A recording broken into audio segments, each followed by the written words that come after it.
Good morning guys. Yan ang menu natin sa araw na ito.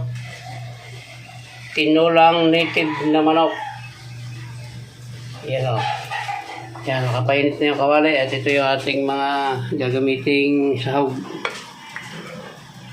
Yan, luya, tanglad, kinisamik, kinisamix, bitchin, sibuyas, bawang, sili.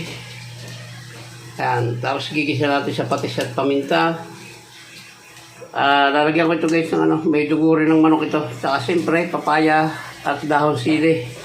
So yan, mag-start na tayo mag-isa guys. Okay, so sabay-sabay ko na, luya, tanglad at saka yung bawang, yung sibuyas niya guys. Medyo sunog-sunog natin yung bawang bago natin ilagay yung sibuyas. At siyempre, susunod na natin dyan yung ating manok bago natin timplahan ng mga pampalasa. Yan o. Susunod natin yung sibuyas guys. Patay cameraman. Solo vlogger.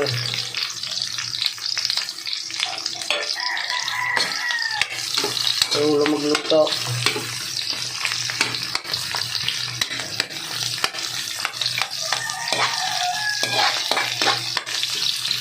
Yung papaya ang lalagay ko guys, hindi sayote, papaya para si native na manok to Kung manok na 45 days, mas masarap yung sayote kaso native na manok.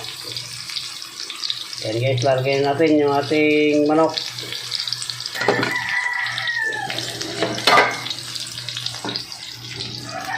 Isang buo to guys.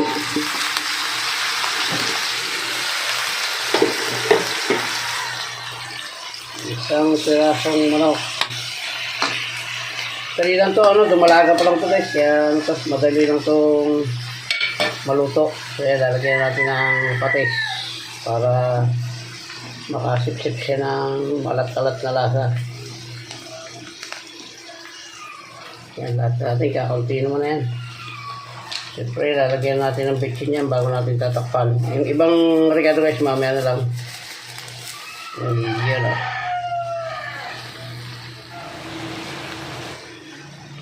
Yan natin guys ng paminta at ginisa mix.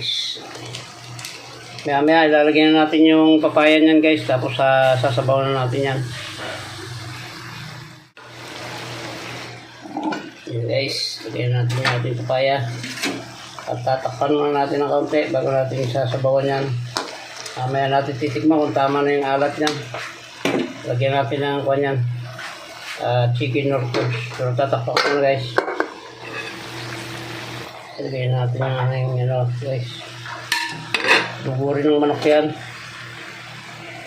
Isa na kayo, may shadow yung may shadow yung ilaw. Iyan o. Kaya patatakpan na natin ng kaunti bago natin sasabaw na yan. Yan, sasabaw na natin guys. Ano yan, hugas bigas. Yung ating pangsabaw. Yan na, napuno na.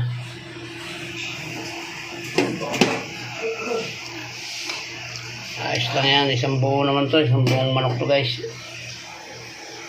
Yan, yaman natin kumulo at lumambot yung papaya. Yung manok niyan ay malambot na, gawa nung bata pa naman. Ngayon natin itong ating chicken or cubes para matunaw na yan. Yan, ang ilalagay natin kahuli-hulihan dyan guys ay yung sili lang at saka yung dahon sili. Tatakpan ko muna. Yan guys, lalagay natin yung ating 2 pirasong sili. Mas masarap yung ganyan, medyo yung sili niya ay medyo hilaw. Lalagay natin itong dahon sili. At ito na may pagkalagay nito, pwede nang patayin ito. Gawa ng mainit naman ang sabaw ng tinola. Yan, ayos yan guys. Maluluto na yan, pati yung siling pamaksew o panikang. Yan guys, hanggang dito lang ito. At maraming salamat sa inyo sa lahat po ng umabot sa dulo ng vlog na ito na pagluluto ng tinolang native na manok. Ay maraming salamat. Hanggang dito lang po ito at mabuhay po kayo. Mabuhay tayong lahat. Salamat po. Bye-bye na po. I love you all.